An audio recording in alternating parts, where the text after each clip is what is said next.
Welcome to another edition of It's a Long Beach Thing. Be sure to subscribe on your favorite podcast platform and like us on It's a Long Beach Thing on our Facebook group. We're on location at Alameda's Bay Yacht Club, and we have two young sailors looking to make the Olympic team in 2028. Josh and Mika, how are you guys today? Great. Awesome. Happy to be here. Happy to be on the podcast. Excited to go sailing later today. Right on. Look at the view. It's now, with this overcast weather, is this better than a sunshine day? Or does it matter? It changes things, but it's really kind of all this, it's just what the day gives us. And so we have to work with that. And What would you prefer? Sunny, obviously. Sunny? Okay, Yeah. okay. Sounds good. What temperature would be like? I like 70 degrees. 70 degrees? That sounds cold, doesn't I it? love like an 80, 85. Oh, No okay. wetsuit. Okay, so let's begin, shall we? Yeah. I'll start with you, Josh. What's your first association with Long Beach? First time I came here was in high school. I was on my high school sailing team, so I came down from San Francisco to the high school regatta they have here every year in the winter.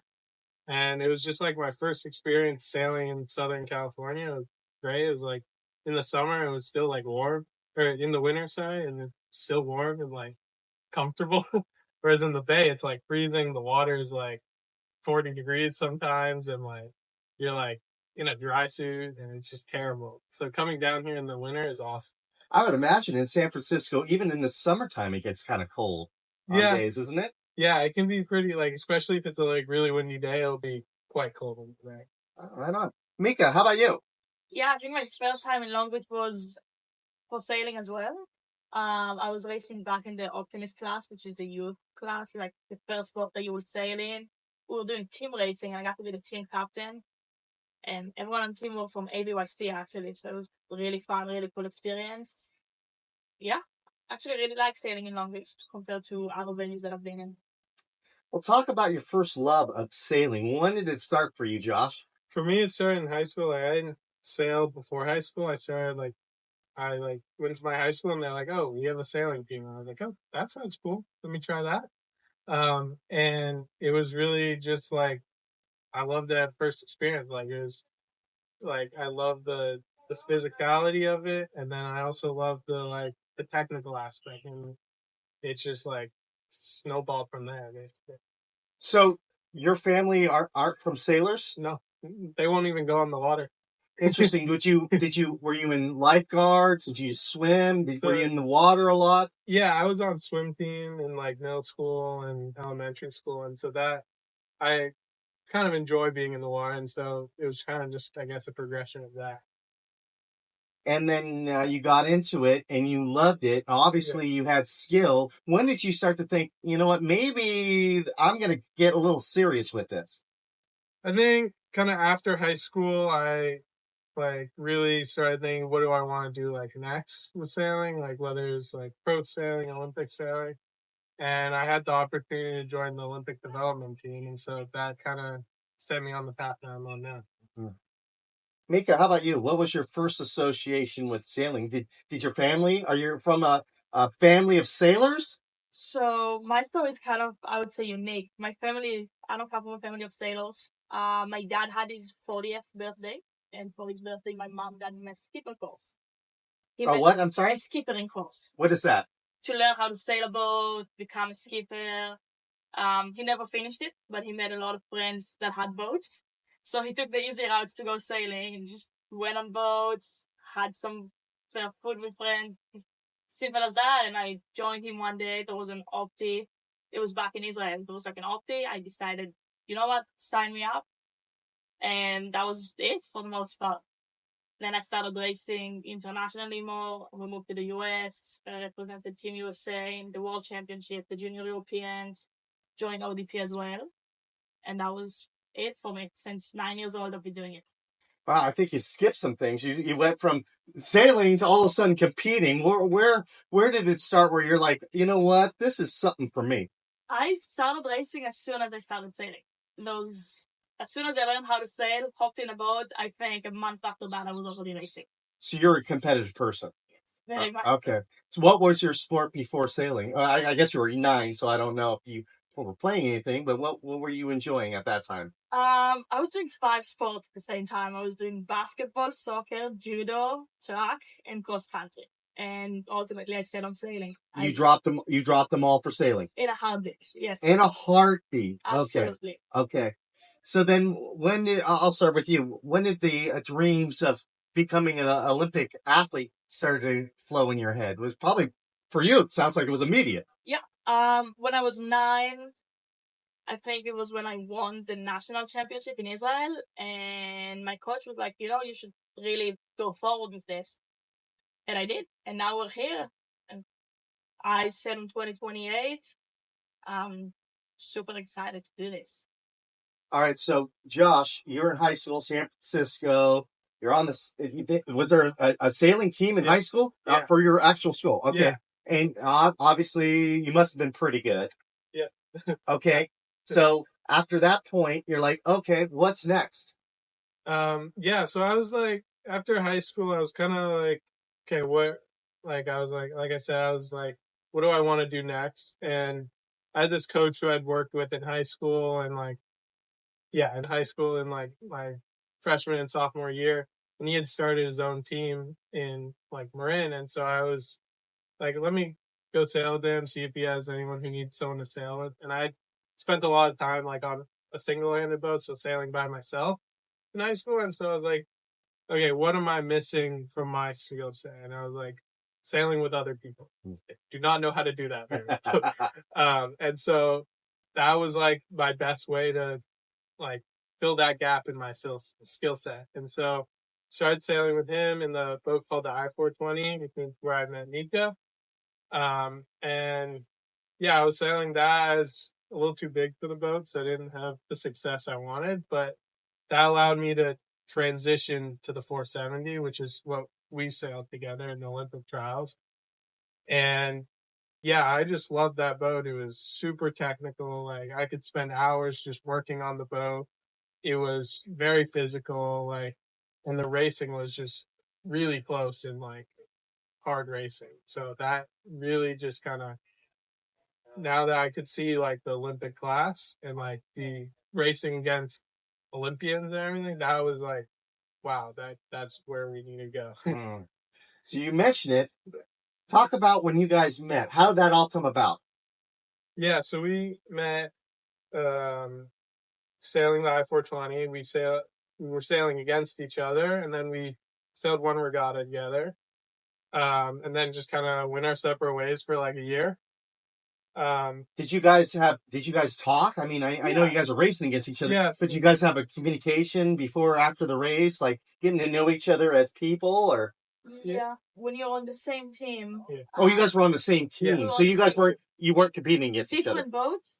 So the way it would work is like you have a team, one coach. Okay. But each boat, like you race everyone. Okay. But at the end of the day, a team is a team. And like if someone is struggling, you will help them get the boat set up. You will help them come back to like shore to work as a team. But when you race against each other, and the results are both per boat, so 2 people per boat, but each score is individual. So you guys had different partners at this time. Yes. Okay. And does it have to be? Is it normally boy girl then? Is that how that works? No. So in the youth class, oftentimes it's a boy and a girl. Okay. Like, that's pretty common because they'll separate the fleets at like international events. Mm-hmm. And yeah, it's somewhat uncommon, I would say, for boy-girl team. Yeah, but at the youth classes, because the kids are younger, it's harder to sail mixed classes. Yeah. Just because the relationship between the two is harder to communicate and so and so. I personally preferred sailing mixed. Okay. Just got along better with boys. Even in the youth space. Even in the youth space. Just found it easier for me, and I could get along way better with boys. So I just kept going on that path. Okay. Yeah. And so you guys are on the same team, but are on the same big team, but you guys aren't sailing the same boat. When did that kind of change where you guys thought, you know what, we need to team up together? So we did one event in the I-420 together, and that was more of I needed a new teammate. She needed a new teammate. And that was just kind of an in-between kind of thing. Like it was kind of last minute and we just did it because we like wanted to race the event, like get more experience. And then it kind of took us like a year I was sailing the 470, which is the bigger like Olympic class boat. And so I was doing that and coaching our team. And so I was coaching her for a little bit. But then, yeah, she graduated high school and was like thinking about what's next. And then I was still looking for like a long-term roommate because I was just hopping around different people, trying things out. And so she was like, what if we tried sailing together again? And yeah, now we're here. So for the Olympics, does it have to be boy girl or can it be mixed, or how does that work for the Olympics? So you want to? Yeah, it all depends on the class that you're sailing. Some classes have to be boy. The class that we sail in has to be mixed. Okay. But you can do boy skipper and girl crew. Specifically, I skipper the boat and Josh will crew. But yeah, it's very dependent on the boat. So you decided because you guys are going to be a team, that was the class you guys were going to go to try to compete. Yeah, so we had like kind of there are two classes in the Olympics that are required to be a mixed class. Yeah. And luckily we fit like size wise, we fit both classes, so we could choose which one we want. We didn't have to sail one or the other based on like our size, which was. Can you compete for both or no? No, it's just too much. Like they overlap. It's just a lot of. It's not like track where they have like different events. Yeah. But yeah, so we're like, okay, these are our options, and this one's fast, this one's not. So that's what.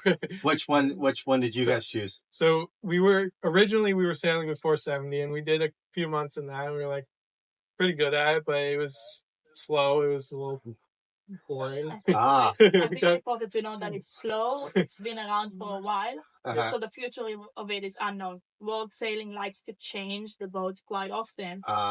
And the decision to split away from the 470 came from like, we're still young. People are racing in the Olympics at 40, 45. Yeah.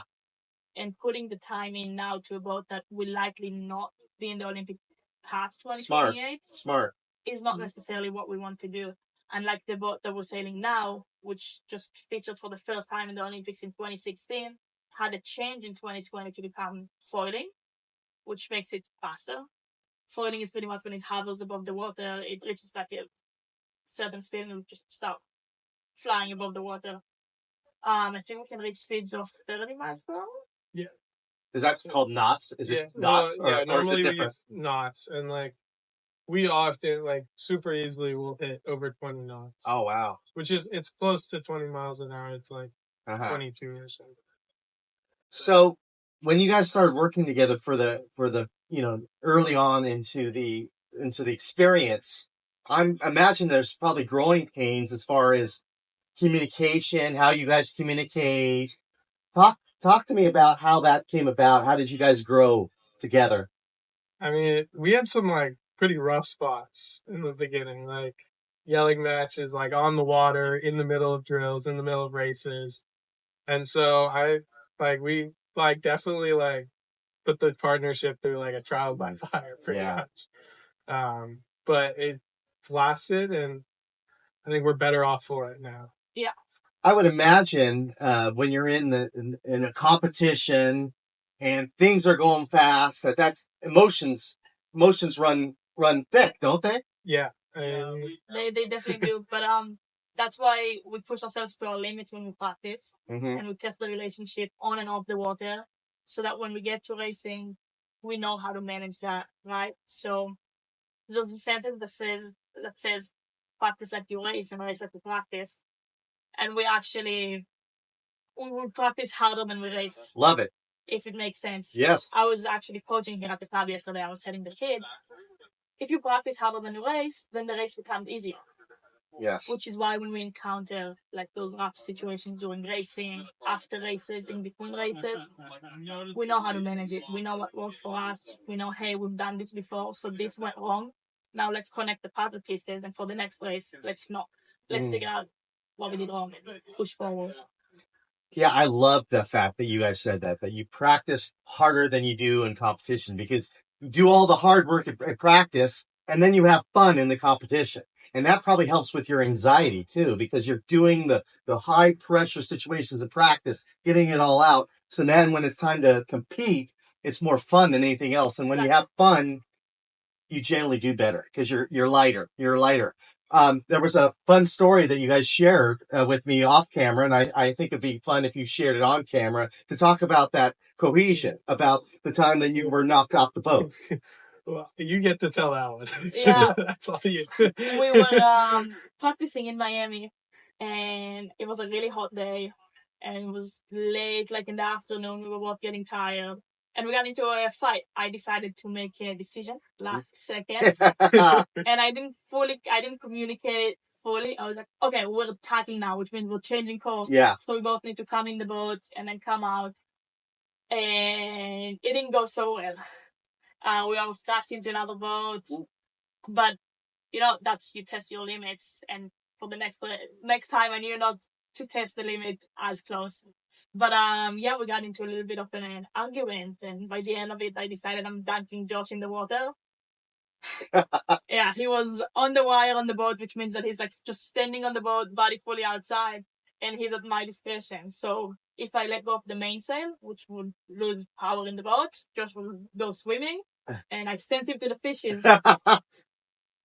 How did you feel about that at that moment in time? Pissed off. Well, I was already mad because she was like doing all this crazy stuff in the boat, and then she does this, and I was like, dude, come on. Like, so that like, we had to pause practice for like 20 minutes and just talk it through, like cool down. But I think it was like really important. Like, she knows now, don't do that, because that's the last time that's happening. But like, but it was important, like, to just like, okay, this is how bad it could get. Yeah. Like, we now know, don't ever let it get to that point, and make sure you get ahead of that. And like, and now we know like what'll set us off, like in those situations. Like, what am I gonna get mad at? What's she gonna get mad at? And then we can be like, okay, I'm mad about this, but if I do something about being mad about it, that's gonna be worse for the team. So we'll talk about it later. Whereas I don't think we would have that understanding of how we work as a team without situations like that. So you know the limits now. Yeah. You know what's going to piss her off, and you know what's going to piss him off, and you kind of change course, so to speak. Yeah, exactly. Okay. For the most part, yeah. I mean, we still have 4 years down the road, if not more, if we decide to push for 2032 or 2036 even. But learning those limits early is really what's going to be the game changer, in my opinion, at least. How long have you guys been working together? Just a year and a half now, I think. Oh, okay. So you guys have a cohesive time together to kind of know each other's personality and stuff. And you mentioned that you guys communicate several times a day, even when you guys are apart, even when you guys are in school. If something comes up, talk to us about that relationship, because you're kind of an old school guy. You were telling me that you're not about texting, you're about getting on the phone and getting an answer right then and there. That's old school. I love it. Well, I just like it's just like, I hate waiting for things, you know. Yeah. I'm not about delayed gratification. I'm not very patient. Yeah. So like, if I think of something, or like something needs to get done, or we like have something to talk about, I'm just gonna call her. I'm not gonna like wait around for her to respond to my text. And usually she'll pick up, so it's like, why not? How do you feel about that? Is that the communication that you like, or would you rather have a text? I heavily prefer phone calls. Right. Texts do not get like the tone of the person and what they actually intend sometimes. So when you're on the phone with someone, you can tell the attitude, you can tell what's going on. I would personally call people, even if it's not Josh, over text. You never know if a guy is like texting you, ha ha ha, if they're like sarcastic or if they're actually laughing. So heavily prefer phone calls. Okay. And what's your schedule like as far as in the water now that you're competing at a high level? So right now, while I'm in school, we're training 3 days a week. So I'll come down here Friday, Saturday, Sunday, and what school are you at? UCSB. Okay. So I'll drive down and I'll either stay with Mika or a friend or someone. And basically we'll be here Friday, Saturday, Sunday, probably for 8 hours a day usually. We'll work on the boat. We'll go sailing for a few hours. We'll come back. We'll debrief, fix anything that broke during practice, and then repeat the next day. And then once I'm done with school, like for the summer, and once I graduate, we'll just be training full time here in Long. When do you graduate? I graduate next spring.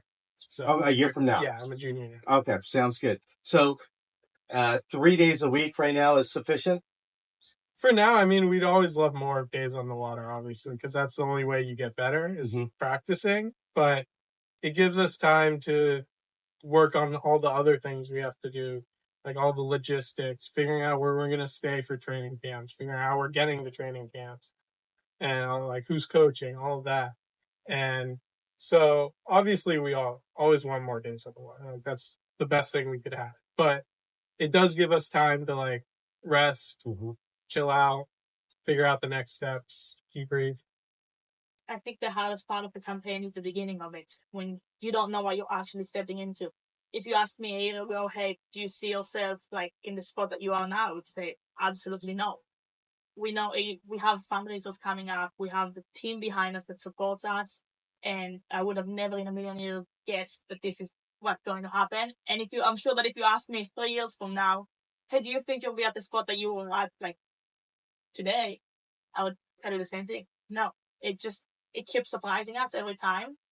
And honestly, just generally happy about it. Now, are you local now? Are you local in Long Beach right now, or? So I used to live in the Palisades. Okay. Didn't end up so well for us. So at the moment at Marina del Rey. Okay. For the summer, we will be relocating to Long Beach. And from then on, whatever comes. You mentioned the Palisades, and I know you have a fundraiser coming up. Were you affected by the fires in the Palisades at that time? Is that why you moved, or? Yes. So I was in Miami for a training camp actually, and my family was here in the house. When the fire was 10 acres, it was in our backyard. So I was getting videos from my brother and my sister, them like driving away in flames. My mom was, I think, one of the first people to call 911. I was in Miami and I was tracking the fires, and it goes 10 acres and 100 acres. I don't think in my worst nightmare I would have expected it to get up to 30,000 acres.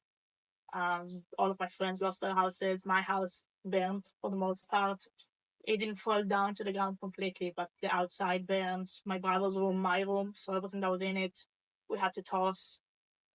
Everything that didn't get burned mostly got smoke damage, and we couldn't keep it. We got everything tested, and everything had to be tossed. So even though the house is up, everything in it had to be thrown away. With the house, because Josh is at school and Palisades to Long Beach is an hour, we kept all of our sailing gear that we didn't want to keep with our boat at my house. So it's about $30,000-$40,000 worth of stuff. So all had to be gone. So first of all, we're super grateful for ABYC for allowing us to put up this event and supporting us and helping us.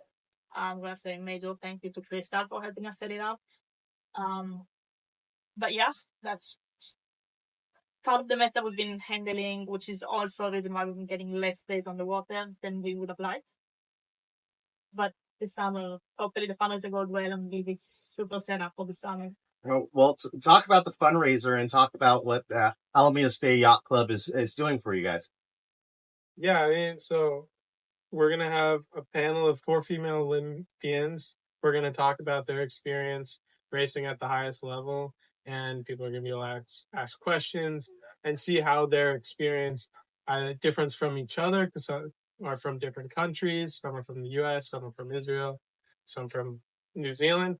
And so it's going to be like an interesting perspective on like how people got to the Olympics, because for everyone it's a different story, and so to be able to hear all those stories is really inspiring.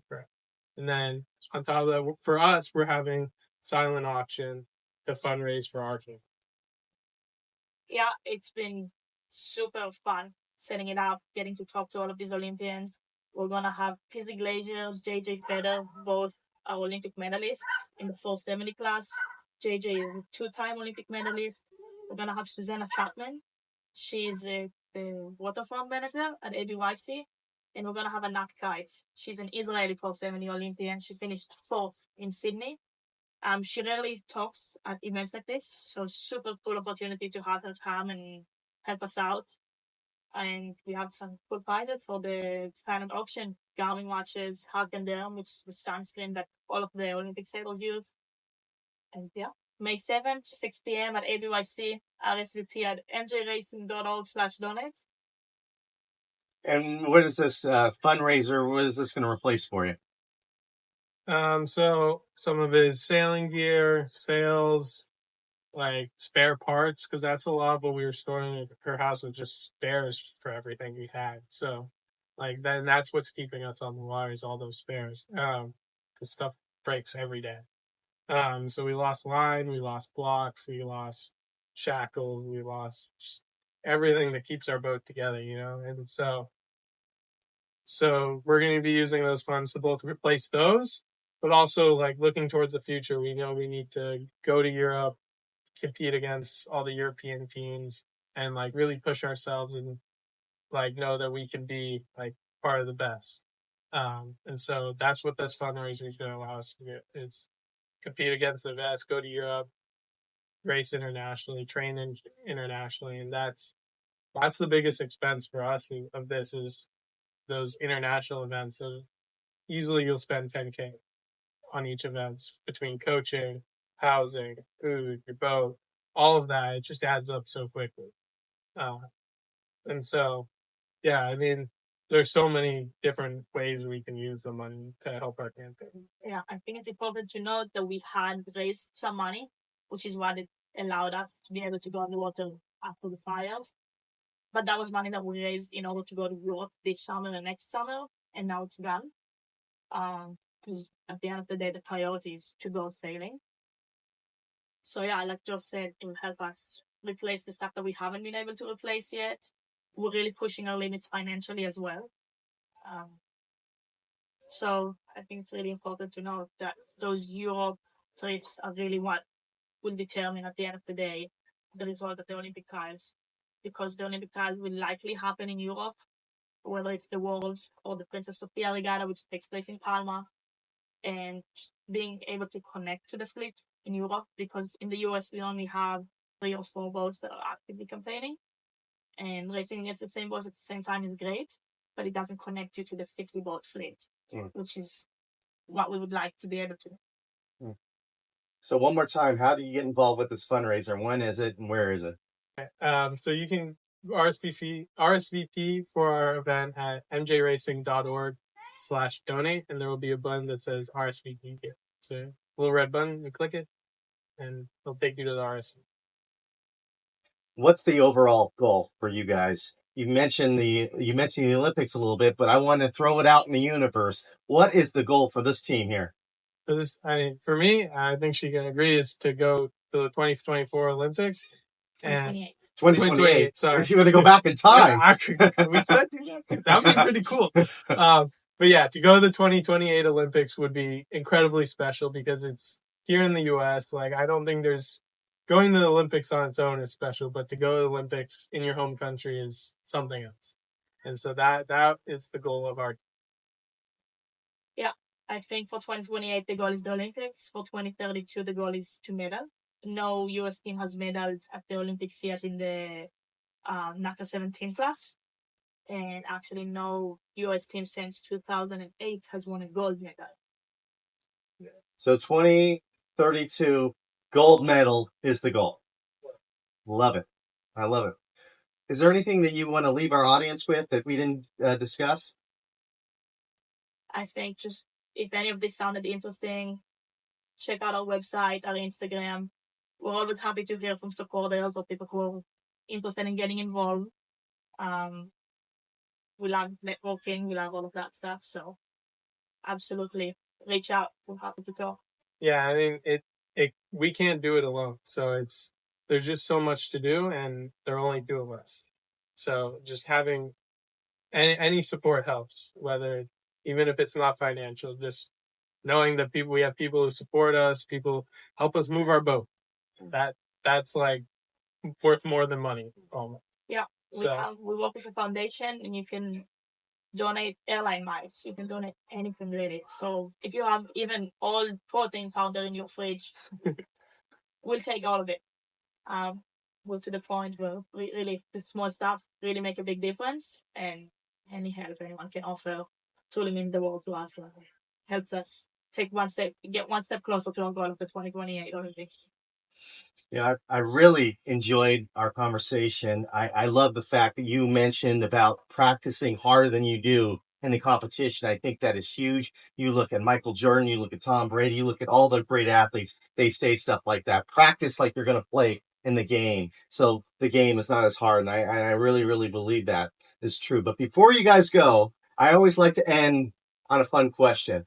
Since this is all about Long Beach, where's your favorite place to eat in town in Long Beach? I hate to say it, but Chipotle. Chipotle? I know, it's terrible. Oh, my goodness gracious. We got to get you out. For sure. All our time is just spent here. And so it's like we spend all our time here. When we're in Long Beach, it's sailing. And sometimes the only place open is Chipotle, which is terrible. Well, I got to tell you, you're at Alameda Bay Yacht Club, and there's several great restaurants, almost walking distance, that you need to go to. I can give you some suggestions. Yes. All right. Always hungry. Please give me a better answer than Chipotle. I really like the food at the club. I think Chef Melissa is great. Okay. I've been coming here to race since I was 12, so I really like the breakfast burritos here. I think they're phenomenal. In full honesty. Okay. Well, that's a better answer, but you too need to get out and experience some food. Guys, I really appreciate your time. I think this is wonderful. I love people with big goals. Regardless of what happens, you guys are winners in my book. Thank you. Thank you for having us. You're welcome. It's been a Long Beach thing.